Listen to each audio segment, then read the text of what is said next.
우리가 지난 수주 동안에 이제 그 가족에 대해서 같이 얘기를 많이 했는데, 가족에서 특별히 그 가족의 인간관계, 그 관계 속에서 우리가 어떻게 슬기롭게 헤쳐가면서 가족애를 이루어갈 수 있느냐. 특별히 지난 시간에는 아까 보았듯이 용서와 화해의 도를 우리가 이제 특별히 가족에게 많이 필요하거든요. 그런 부분들을 우리가 잘 실천하고 주를 의지해서 감으로써 우리의 가족애를 온전하게 바꾸어가는 그런 이야기들을 나눴습니다. 오늘과 다음 주는 좀 다른 측면에서 가족애를 다루려고 하는데, 그건 뭐냐면 우리 가정의 그 위치예요. 우리가 어디에서 무엇을 바라고 위상과 방향을 어떻게 설정을 해야 우리에게 진정한 의미에서의 가족애와 축복을 누릴 수 있느냐, 그 얘기를 우리가 같이 나누게 되는데, 특별히 우리가 주목하고자 하는 것은 나오미와 룻입니다. 오늘 본문에서 우리는 그 나오미 이야기가 참 이렇게 아프게 흘러가는 걸 보게 돼요. 그래서 아주 황무한 그런 이 기근 속에서 이제 황무하게 이제 됐기 때문에 이제 떠나가서 모압으로 이주를 했는데, 황당하게 자기 남편이 죽고, 그리고 또 심기일전에서 두 아들에게 자부를 얻었는데, 그래서 10여 년을 지냈는데 또 두 아들도 죽어서 황폐해지고, 그리고 마음이 황량해서 하나님께 이렇게 자기 인생을 돌아보면서 이제 두 자부와 함께 이제 이렇게 귀향을 하는 과정에서 하나님 앞에 황송한 마음을 갖고 새로운 소망을 갖고 이렇게 오는 장면, 그 장면이 오늘 이야기입니다. 이게 1절서부터 5절에 있는 내용을 우리가 한번 가만히 이제 들여다보기 원합니다. 첫 번째, 흉년으로 이 땅이 황무하게 되었습니다. 이 가나안 땅이 흉년으로 황무하게 됐다. 이거 굉장히 의미심장한 표현인 거예요. 왜냐하면 그 땅이 가나안 땅인데, 가나안 땅은 하나님께서 축복의 땅으로 주신 거잖아요. 그곳에 하나님의 유업이 있고, 그곳에 하나님께서 놀라운 일들을 약속하신 땅이 바로 이 가나안 땅이고, 조상 대대로 물려받은 터인 베들레헴의 모처를 갖고 이제 살고 있었던 우리 엘리멜렉과 우리 나오미가 굉장히 어려운 시간을 맞게 되는 겁니다. 사사들이 치리했을 때라고 이야기를 하고 있어요. 이 사사 시대는 왕이 없었고요. 계속해서 이제 가족 중심의, 가부장 중심의 이러한 신앙생활을 하다가 하나님께서 참 은혜를 내리실 때 이렇게 자연스럽게 이렇게 가정이 이렇게 온전하게 되는 이상적인 공동체, 율법 공동체를 하나님이 계획하셨는데, 근데 사실 또 쉽지는 않은 거죠. 그래서 이웃 나라들도 있고 막 전쟁도 일어나고, 그런 와중에서 또 사람들의 마음이 흔들려서 또 이방신을 섬기고, 그런 와중에 하나님께서 때로 기근도 주시고 때로 이렇게 이방 민족을 데려다 치시고 압제하에 두셨다가 이들이 부르짖고 여호와께 나왔을 때 언약의 하나님께서 또 그들에게 사사를 보내서 그들을 구원해 주시는 이러한 사이클이 6번 반복되는 그런 이야기가 사사기인데, 아마도 이 기근이 있었던 것은 뭐 자연현상으로 기근이 있었다 이렇게 이해할 수는 없는 거죠. 왜냐하면 이 가나안 땅의 기근은 하나님의 의도가 있는 기근이거든요. 그래서 이들이 하나님을 떠나서 이방신을 섬겨서 하나님의 연단과 징계 가운데 있었던 상황이었습니다. 그런데 이 두 사람이 그곳에서 어떻게 지냈느냐, 이런 부분에서 오늘 본문에서 우리가 자세히 좀 이렇게 들여다보면 별로 많은 정보가 없는 것 같으면서도 결정적인 정보가 있어요.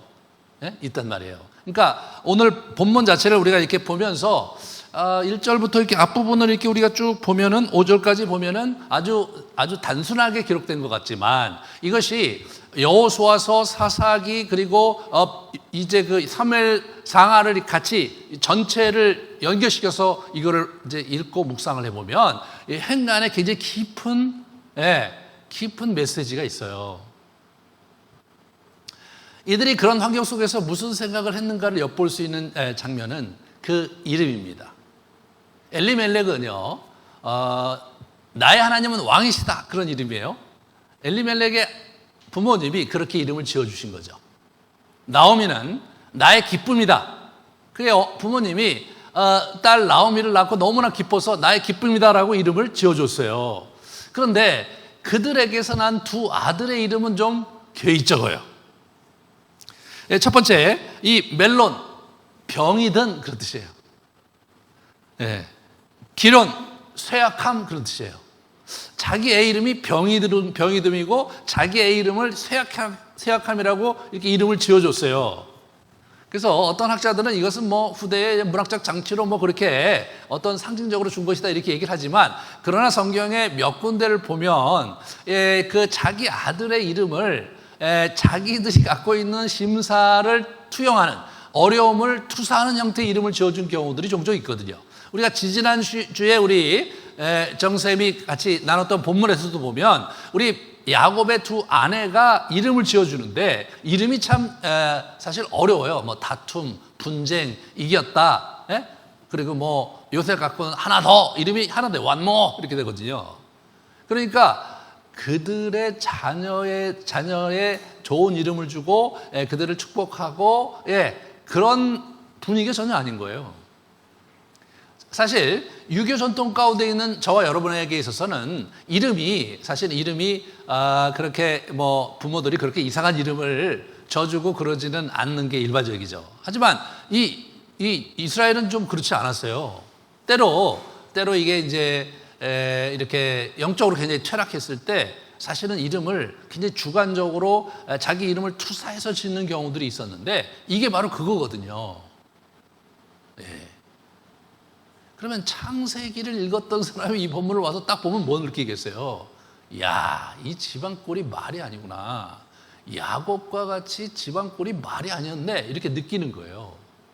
여러분과 저는 뭐 엘리멜렉이 무슨 뜻인지, 나오미가 무슨 뜻인지, 기론과 말론이 이거 알 수는 없죠. 그냥 이름이 인가보다 이렇게 생각할 수 있지만 이게 히브리 말이고 이게 이스라엘 사람에게 쓰여졌다고 생각을 해보면 이 사람들은 이걸 딱 읽으면서 이 집안이 이 친구들이 이거 이렇게 애들 이름을 지어준 거야. 아니 부모님들은 자기들의 이름을 아주 고상하고 좋은 이름을 지어줬는데 왜 자기 두 아들의 이름을 이렇게 지어준 거야 도대체? 이 사람들 문제 있네. 딱 들어오는 거예요 이게. 문제가 있는 거예요 이분들이. 자기 자녀들에 대한 소망이 없는 거예요. 그죠? 그들의 앞나라에 대한 소망도 없는 거예요.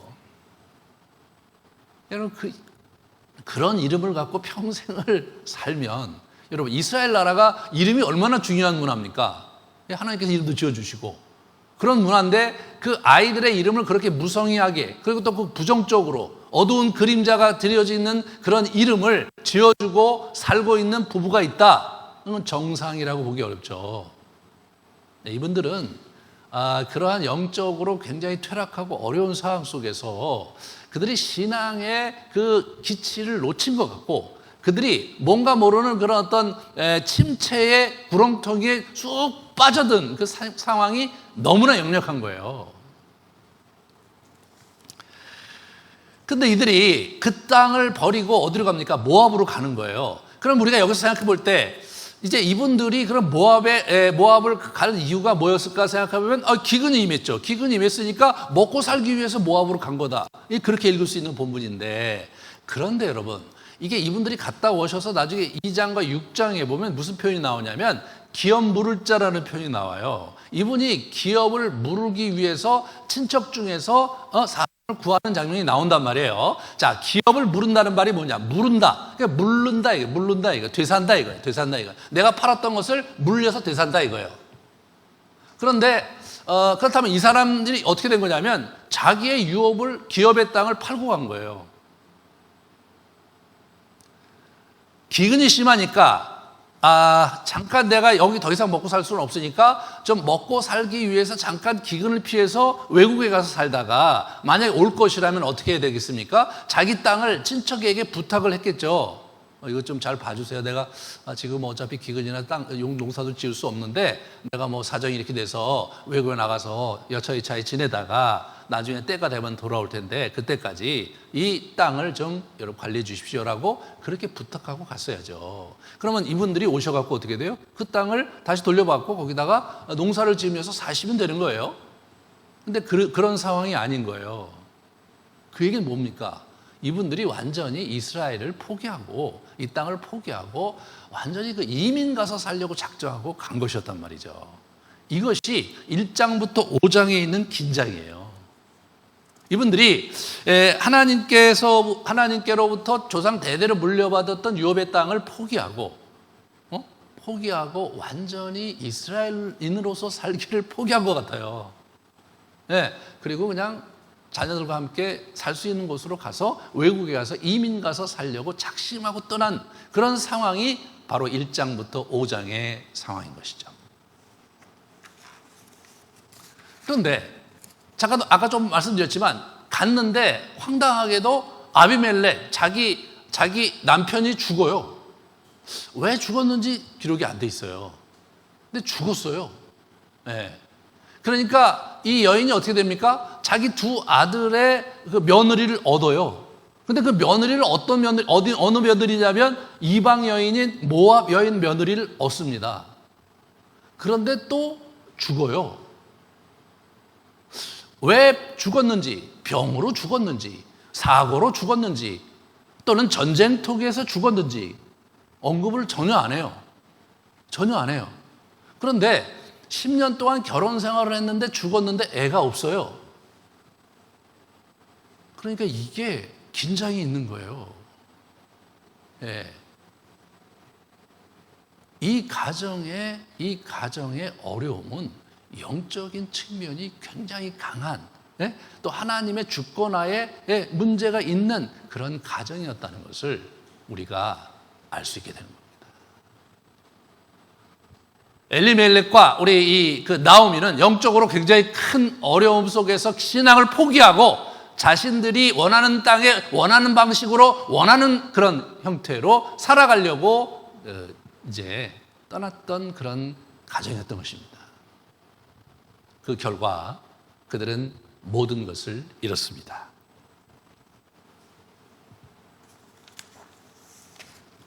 그런 상황에서 5절까지가 그 내용, 지금 얘기한 게 다 5절까지예요. 5절까지예요. 그리고 본격적인 스토리는 6절에 시작이 되는데 6절은 뭡니까?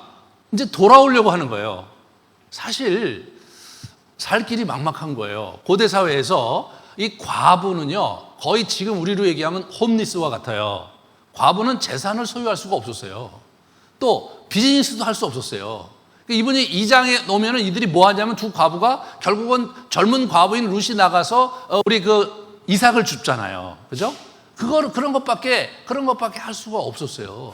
굉장히 아주 취약한 상태죠. 누군가가 도와주고 누군가에 의탁하지 않으면 살아갈 방도가 없는 그런 상황인 거죠. 그런 상황에서 나오미가 도저히 이제 살 길이 막막하니까 고향으로 돌아가야 되겠다는 생각을 했는데 그 동기는 뭐였냐면 고향에 여호와께서 자기 백성을 돌보시사 그들에게 양식을 주셨다는 듣고 이에 두 며느리와 함께 일어나 모압 땅에서 돌아오려 하였다 이렇게 나와요. 그래서 여호와께서 돌보시고 먹을 걸 줬다라고 하는 걸로 봐서 아마 이들이 회개했고, 그죠? 회개했고 그리고 우리 그 사사가 다시 나타나서 그래서 그 지역에 하나님의 영광과 은혜를 다시 이렇게 베풀게 된 아주 긍정적인 형태의 사사시대 그 기간이 도래한 거예요. 그러니까 이 사람이 거기에 대한 소망을 가진 거예요. 그래, 여기 있는 것보다는 그래도 거기가 좀 먹거리가 있으니까 거기 돌아가면은 좀 낫겠지라는 그런 생각으로 출발을 했던 것 같아요. 두 자부를 데리고.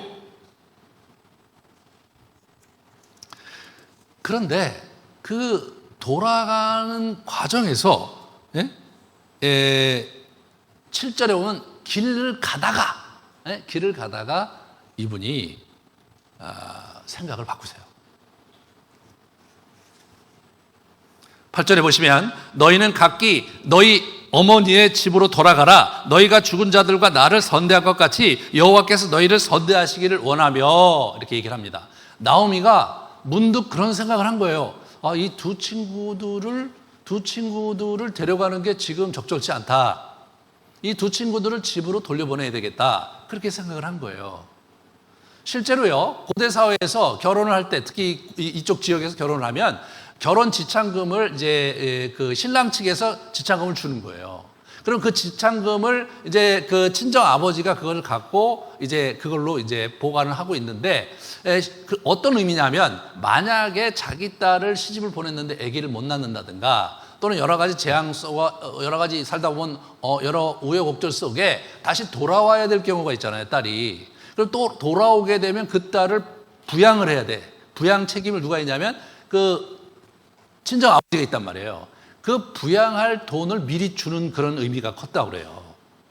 그러니까 그 당시에는 여자가 결혼을 했는데 남편이 마음에 안 들면 그냥 소박을 놨단 말이에요. 그냥 돌려보냈단 말이에요. 근데 그렇게 돌려보낼 수 있는 데는 나름대로 그런 배경이 있는 거예요. 돈을 많이 줬어요. 예. 돈을 많이 줘서 지참금을 줬단 말이에요. 그러니까 그런데 내가 이제 결혼 생활하다가 이제 여러 가지 이유에서 같이 살 수 없으면 그냥 친정으로 가라. 그러면 친정에 가서 남은 여생을 보내게 돼 있었던 거예요. 그러니까 실제로 이 오르바와 룻은 친정으로 돌아가서 살면 되는 거예요. 물론 집안 사정이 어떻게 됐는지, 그 아버지가 그 돈을 잘 갖고 있다가 두 딸을 잘 이렇게 받아줄지 그거는 우리가 알 수 없지만, 그러나 그 당시 관례로 보아서 이 두 여인은 살 길이 있었던 거예요. 오히려 시어머니를 쫓아서 지금 이 베들레헴으로, 유다 땅 그 산골짜기 동네인 베들레헴으로 가겠다는 것 자체가 비전이 없는 거예요. 그런데 나오미의 입장에서 보면 어때요? 나오미의 입장에서 자기 나이가 많아요. 그러니까 젊은 두 며느리를 데려가야 이삭을 줍든 빌어먹든 할 거 아니에요. 그죠? 그러니까 처음에는 그런 의도로 출발을 했는데 가다 보니까 이거는 아니다. 이거는 아니다. 얘들아, 너희들을 너희 그 부모님께 돌아가서 거기서 이제 새로 결혼하고 새로 만난 너희 남편에게 위안을 받는 게, 그렇게 너희 인생을 사는 게 좋겠다. 그동안 나와 죽은 너희 남편을 위해서 선한 일을 많이 했는데 여호와께서 갚아주시기 원한다. 점잖게 떠나버리려고 하고 있어요. 여기서 우리는 나오미의 그 전환을 보게 되는 거예요. 나오미가 뭐가 바뀌었냐는, 이제 우리가 그 13절 여호와의 손이 나를 치셨다 이런 표현을 써요. 20절과 21절에 전능자가 나를 심히 괴롭게 하셨고, 21절에 여호와께서 징벌하시고 괴롭게 하셨다. 그렇게 얘기를 하는 거예요. 이분이 뭐예요? 내가 이렇게 된 것이 여호와의 징계로 말미암아 내가 여호와께 복종하고 순종하는 그런 삶을 살지 못했기 때문에 내가 이런 징벌을 받은 것이다라고 해석하고 있는 거예요. 그러므로 나오미는 지금 어떻게 되는 겁니까? 돌아가는데 하나님께 돌아가는 거예요, 결국은. 그런데 자기가 또 이렇게 인간적인 수단에서 이방 여인을 데려가는 거 아니에요. 이방 여인을 데려가서 그 사회가 환영하는 사회가 아니거든요. 그죠? 그러면 또 눈밖에 나고, 그렇게 이제 천시받고, 그렇게 두 며느리가 살아야 되는데, 자기로 볼 때는 그 노동력이 필요해요. 그런 것조차도 하나님께 합당하지 않다고 느꼈던 것 같아요. 그래서 그들은 그들의 길을 가고, 나는 오직 하나님 한 분만을 바라보면서 남은 여생을 주님께 의지하겠노라. 그렇게 결단하고 이 사람이 지금 가고 있는 거예요. 이것이 나오미의 신앙이었죠. 네. 그래서 사람들이 얘기하잖아요. 나오미가 왔냐, 나오미가. 10여 년 전에 갔던 그 나오미네. 그런 얘기를 하는데, 이분이 뭐라고 하십니까?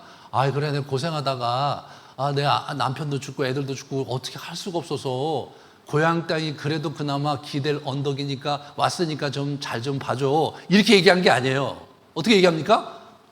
나를 나오미라고 부르지 마라. 기쁨이잖아요, 기쁨.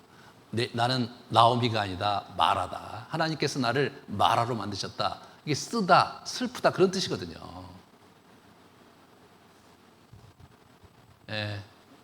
나는 하나님께 징계받아서 쓴맛을 갖고 사는 인생이다.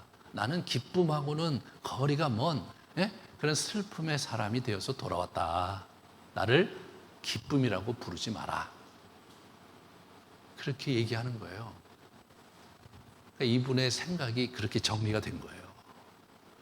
하나님 앞에서, 지난 시간에 얘기했죠. 하나님 안에서 자기 인생에 어떠한 손길과 섭리가 있었는지를 받아들이면서 그렇게 정리를 한 거예요.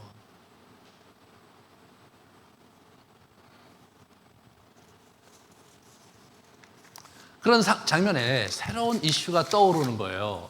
떠나 보내려고 했는데 이 오르바와 룻이 완강하게 이제 이렇게 아니다, 우리는 안 가겠다, 그런 얘기를 하는 거예요. 9절에 보세요. 9절에 여호와께서 너희에게 허락하사 자기 남편의 집에서 위로를 받게 하시기를 원하노라 하고 그들에게 입맞춤에 그들이 소리를 높여 울며, 그래서 야, 잘 가, 이제 너희들, 야, 나한텐 뭐 희망이 없으니까 너희들 가서 새로 결혼하고 잘 살아야 된다. 그리고 막 울면서 이제 서로 소리를 높여서 막 입맞추고 울어요. 그런데 14절에 그들이 소리를 높여 다시 우니, 이게 계속 우는 거예요. 이게 양말이잖아요. 입을 맞춰 소리 높여서 울고 또 입을 맞춰 소리 높여서 울고, 이게 이렇게 이제 되는 거예요. 거기다가 여러분 이 강조점이요. 내 딸들아 돌아가라, 그런 얘기 계속. 내 딸들아 돌아가라. 11절과 12절에 내 딸들아 돌아가라. 그래서 두 번이나 얘기하거든요. 그러니까 우리 나오미는 내 딸들아 나한테는 소망이 없으니까 돌아가, 그런 얘기 하는 거예요. 야, 너희도 알다시피 내가 뭐 아이도 없고 내가 지금 결혼한다고 치자. 결혼해서 해서 애를 낳으면 그 애가 다 자랄 때까지 너희들 결혼 안 하고 기다린다는 것도 그거 좀 말이 안 되는 거다. 나를 따라오지 말고 그냥 너희들 갈 길을 가야 된다. 자꾸 이렇게 손살을 치면서 보내요. 그러니까 이제 또 그런데 이제 오르바와 룻이 그렇지 않겠다고 완강하게 얘기를 이렇게 합니다. 그러나 이 나오미가 오늘 밤에 남편을 두어 아들들을 낳는다 하더라도 너희가 어찌 그들을 자라기를 기다리겠으며 어찌 남편 없이 지내겠냐고 결심하겠느냐. 고대 사회에 과부가 남편 없이 산다는 것, 홈리스라는 거예요. 홈리스. 그거 있을 수가 없다. 나 또한 어떻게 될지 모르고 내가 죽으면 너희들은 도대체 어떻게 될 거냐. 젊었을 때에 인생을 고쳐먹고 새로 사는 게 그게 더 합당하다, 그런 얘기를 했어요. 그러니까 이 오르바가 어떻게 14절에 그의 어머니에게 입맞추되 그를 붙였어요. 그래서 어머니에게 입맞추고 오르바는 떠나요. 오르바는 떠나. 그런데 이 룻이라는 기가 막힌 여인이 있는 거예요. 안 가겠다, 이 사람이. 안 가겠다는 거예요.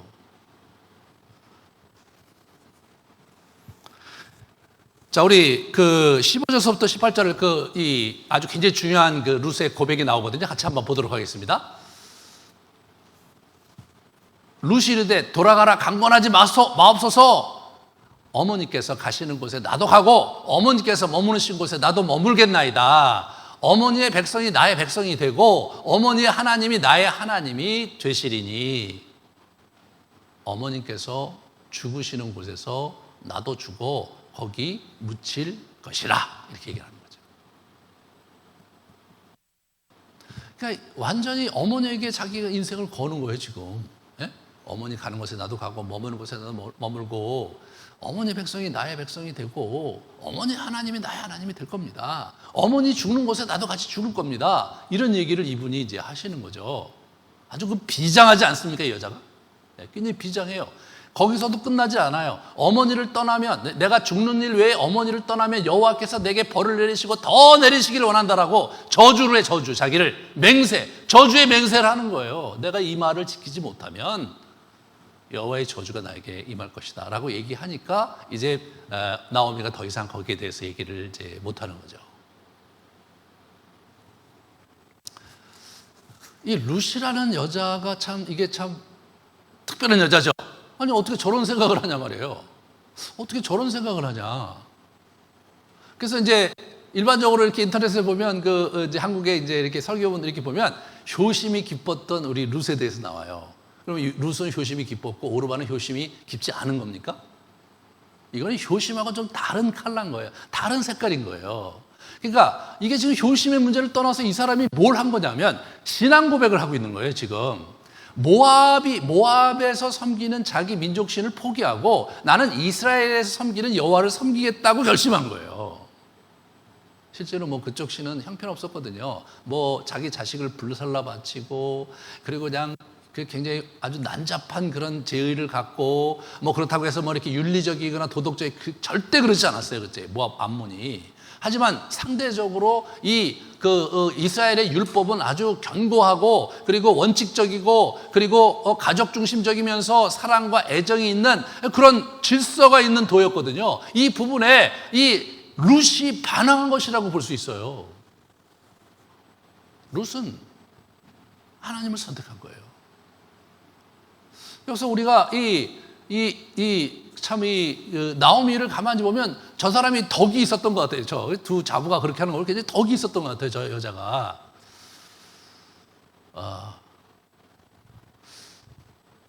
근데 또 이렇게 가만히 묵상을 해보면요, 하나님이 뭐 그냥 나오미하고 엘리멜렉 둘이 이제 이렇게 하나님을 떠나서 징계를 하시면 그냥 아들도 다 죽었어. 그때 그냥 나오미도 같이 데려가시면 되잖아요. 그죠? 그냥 같이 그냥 전염병을 하든 어떻게든 그냥 정리를 하시면 되는데, 나오미 혼자 살려두셨어요.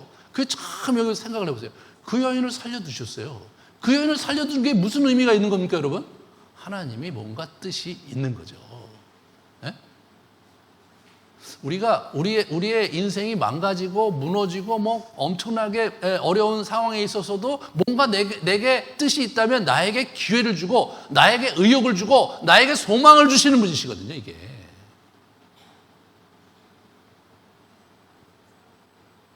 이 나오미는 완전히 무너졌었고요. 신앙적으로 문제가 많았고, 그리고 자기 남편이 죽었을 때 한번 그때 돌이킬 수 있는 기회가 있을 것 같고, 그래갖고 자기 두 아들을 데리고 돌아오거나, 아니면 우리 이스라엘의 여자 중에서 이렇게 택해갖고 두 아들이 결혼을 시켰어야 되는 거예요. 그 당시 이 율법이 그렇게 돼 있었어요. 신명기에 이방인하고 결혼하지 말 것을 얘기를 하거든요. 구약 내내 그것이 쭉 흘러가는 아주 굉장히 중요한 원칙이었어요. 근데 그거를 어긴 거잖아요. 그러니까 이 나오미는 어떻게 돼요?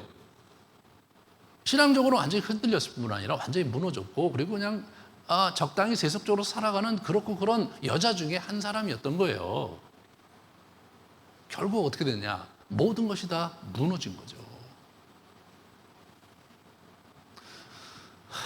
여러분, 인생을 살아가면서 이게 살다 보면 자기 가족 사이에 있어서 이런 거를 더러 경험을 하죠. 물론 뭐 이렇게까지 심각하게 경험하는 집안은 뭐 찾아보기가 쉽지는 않지만, 여러분이 여러 가지 부침을 경험하잖아요. 경제적으로 뭐 쭉 올라갔다가 완전히 무너지는 경험을 우리가 하기도 하고, 뭐 경제적인 부분은 아니더라도 이제 가족 간의 갈등 때문에 서로 반목하고 왕래도 없고 말도 안 하고 그렇게 지내기도 하고 말이에요. 예. 그래서 관계 전체가 이렇게 망가지는 그런 가정사를 여러분 자신이 경험하고 있고, 여러분 주변에서 그런 분들을 덜어 보시잖아요. 그런 가정사 속에 있는데, 이제 그런 갈등과 어려움 속에서 결국은 탈탈 털리고 아무것도 남지 않았다고 이렇게 우리가 생각을 해보세요. 그럼 1차적으로 우리는 어떻게 생각하냐면 그 사람을 딱하게 생각하죠. 굉장히 딱하게 생각하고, 어쩌다가 저렇게 정말 인생을 저렇게 힘들게 살아야만 될까라고 하지만, 또 이런 생각도 갖잖아요. 도대체 뭘 잘못했길래 저 사람이 저 사람 좀 문제가 있길래 저런 거 아니냐, 이런 생각을 우리가 또 하기도 하잖아요. 그러니까 나오미가 문제가 있는 사람이죠, 여러분.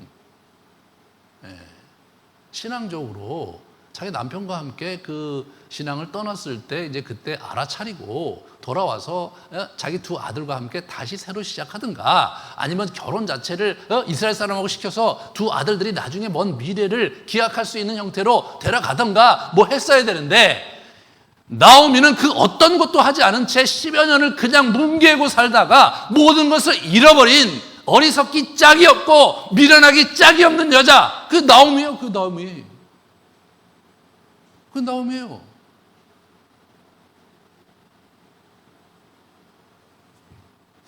단 한 가지 장점이 있다면, 두 자부를 나름대로 인격적으로 사랑을 주고 덕을 끼쳤던 것이 있지 않았느냐. 그러니까 두 자부가 나옴이라는 시어머니를 돌보기 위해서 그렇게 막 먼 이방 땅까지 따라가려고 작심을 하고 도망갈 수 있잖아요.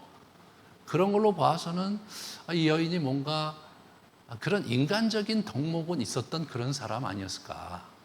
영적으로는 좀 문제가 있지만 인간적으로는 뭔가 그런 따뜻한 정이 있는 그런 여자 아니었을까 우리가 생각해 볼 수 있어요.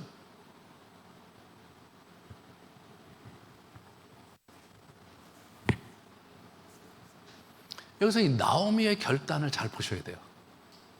나오미가 모든 걸 잃었고 이제 인간적으로 볼 때 소망은 완전히 끊어졌어요. 자기 인생에 뭐예요? 답이 안 보여. 답이 없어. 유일한 희망은 이제 그 하나님의 도우심으로 고향에 이제 이렇게 먹거리가 생기고 좀 풍요로워졌다고 하니까 내가 두 자부 데려가서 허드렛 일을 하고 그리고 뭐 이제 그 의삭을 주면서 이렇게 생활할 수는 있겠지. 여기보다 낫겠지. 그리고 툴툴 가다가 보니까 그게 답이 아닌 거예요. 내가 또 이 두 자부를 의지해서 고향 땅에서 살아보려는 속셈을 갖고 있는 자기를 발견했던 것이 아닌가 그렇게 생각이 돼요.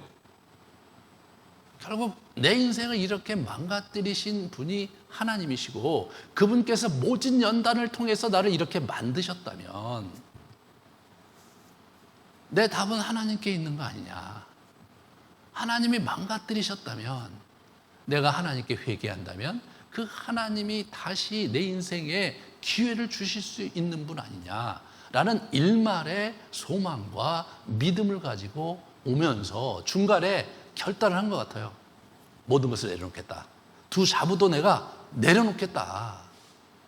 오직 하나님 한 번 보고 내가 가겠다. 죽으면 죽자. 뭐 그렇게 생각하지 않을까 싶어요. 비장하게 간 거예요, 이 사람이요. 그런데 뜻하지 않게 룻이라는 여자가 자기 그 첫 번째 며느리거든요, 이 사람이. 그 첫 번째 며느리가 자기에게 달라붙는 거예요. 울면서 달라붙는데 비장하게 달려붙는, 비장하게. 만약 내가 죽는 것 외에 어머니를 떠나면 어머니의 하나님 여호와께서 나에게 저주를 내리시기를 내가 원한다. 뭐 완전히 이제 끝난 거죠. 이 룻의 결단을 나중에 이 보아스 2장에 가서 이 보아스가 룻을 높이 평가하는 장면이 나와요. 우리 룻기 2장 11절 12절을 볼까요? 보아스가 그에게 대답하여 이르되 내 남편이 죽은 후로 내가 시어머니에게 행한 모든 것과 내 부모와 고국을 떠나 전에 알지 못하던 백성에게로 온 일이 내게 분명히 알려졌느니라. 이게 높이 평가할 만한 일이었던 거예요. 여러분 이 베들레헴이요 한 200가구 정도 사는 그런 분지와 같은 곳으로 이렇게 알려져 있거든요. 안 가봐서 잘 모르는데 그냥 조그만 마을이에요. 조그만 200호 정도 되는 그런 마을이니까 거기 뭐 다 알잖아요. 그럼 뭐 다 알죠. 그러니까 나오미가 오니까 당신 나오미 아니냐 이렇게 얘기한 거예요. 아니 지난 10여 년 전에 떠났던 나오미네. 어쩌다 이렇게 된 거야? 이렇게 얘기한 거라면 사람들이 반응을. 그러면 그러한 그 도시도 아니고 시골에 이방 여인이 둘이 거길 오잖아요. 그거 참 어려운 거 아니에요? 그거 진짜 어려운 거예요. 그러니까 보아스가 그걸 높이 평가하고 있는 거죠. 여호와께서 내가 행한 일을 보답하시기를 원하며 이스라엘의 하나님 여호와께서 그의 날개 아래에 보호받으러 온 내게 온전한 상 주시기를 원한다 라고 얘기하면서 보아스가 이 룻의 결단을 높이 평가해 주는 것을 보게 됩니다. 그 당시 가치 속에서 룻의 행동은 대단한 행동이고 엄청난 결단이었던 것이죠. 여기서 우리는 이 나오미의 결단, 나오미의 전환적인 결단에 하나님께서 누구를 붙여주시냐면 룻을 붙여주신 거잖아요. 룻을 붙여주신 거더라고요, 이게. 한번 제가 찾아낸 그림이 하나 있어요. 저 그림이 저는 너무 감동적이라 한참을 제가 들여다봤는데 나오미가 이제 내 인생에 남은 것은 하나님과 단판 짓는 하나밖에 없다. 나는 이제 모든 것을 잃었고 더 이상 잃을 것도 없다. 예. 그러니까 내가 하나님 한 분으로 승부하겠다. 야, 두 며느리, 너희들 젊으니까 너희들 인생 살아. 나는 하나님께 간다. 했을 때 하나님이 저 룻을 붙여주신 거 아니에요. 예? 저 싸게가 저기 보면 저 상징적이잖아요. 예? 룻의 젊음과 예? 그의 신앙 속에서 우리 그 나오미의 인생이 새롭게 피어나는 그 그림 아주 잘 그렸다는 생각이 들었어요, 저는요.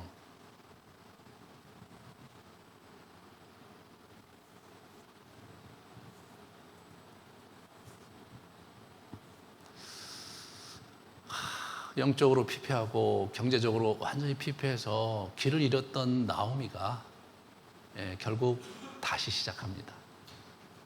모든 것을 잃었고 더 잃을래야 잃을 것도 없던 나오미가 자기 인생을 포기하지 않고 하나님 안에서 다시 시작하기로 결단했을 때 하나님께서 룻이라는 여인을 붙여주신 거예요. 룻을 붙여주신 거고 룻이 그것을 결단했으니까 룻도 또한 축복을 받죠. 저 가문이 어떤 가문입니까? 저 가문이 여러분 저 나오미 저 가문이요 라합의 가문이에요.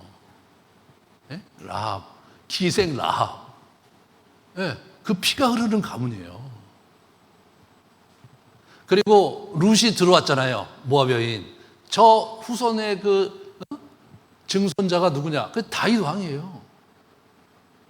그 후손이 누구냐? 메시아예요. 예. 저 룻의 소박한 결단, 하나님을 많이 알았겠어요? 예. 그냥 얘기 듣다 보니까 그냥 끌려간 거죠. 하나님에 대한 그 간절한 갈망 이런 게 자기 안에 그냥 이렇게 가고 또 어머니 저렇게 두고 내가 살 수 없을 것 같아서 어머니와 함께 내 인생을 끝나고 어머니 하나님이 나의 하나님이고 이렇게 딱 결단한 그 결단, 그 소박한 한 여인의 결단을 하나님이 높이 사신 거잖아요. 높이 사신 거예요. 영원히 남는 가문으로 이 가문을 축복을 하셨습니다. 여러분의 가정 이야기는 어디까지 진행이 되어 있습니까? 정말 과거보다 훨씬 더 좀 좋은 방향으로 가고 계십니까? 아니면은 좀 답보 상태에서 표류하고 계십니까? 아니면 지금 이렇게 요즘 같은 이 코로나 때 자꾸 어려움으로 더 빠져들고 계십니까? 여러분이 거기 있는 이유는 무엇입니까? 여러분은 지금 여러분의 가문이, 여러분의 가정이 제대로 된 위치에 제대로 된 방향을 갖고 살고 있다고 생각하십니까? 진지하게 돌아보시기 바랍니다. 이 가정사라는 것은 정말 참 이게 무거운 거더라고요. 그죠? 쉬운 게 아니에요. 아니 가정이 아는 거는 사업 같은 거 안 되고 그냥 그만두고 다른 걸 하든가 그냥 돈 없이 살든가 그러면 되는 거예요. 그런데 이 가정 문제는 이게 뗄래야 뗄 수 없는 자신의 운명과 관련이 돼 있잖아요. 그리고 자기의 자녀와 관련이 돼 있고 자기의 형제와 부모님과 밀접한 관계가 있고 그들의 영적인 운명과 아주 뗄래야 뗄 수 없는 연관관계 속에 있기 때문에 예사롭게 볼 수 없는 이야기가 가정 이야기죠. 그러므로 저와 여러분이 우리 가문을 세우는 데 있어서 우리 인격적인 관계와 용서와 화해도 중요하지만 하나님께서 우리 가문에 허락하신, 우리 가정에 허락하신 길이 무엇이냐?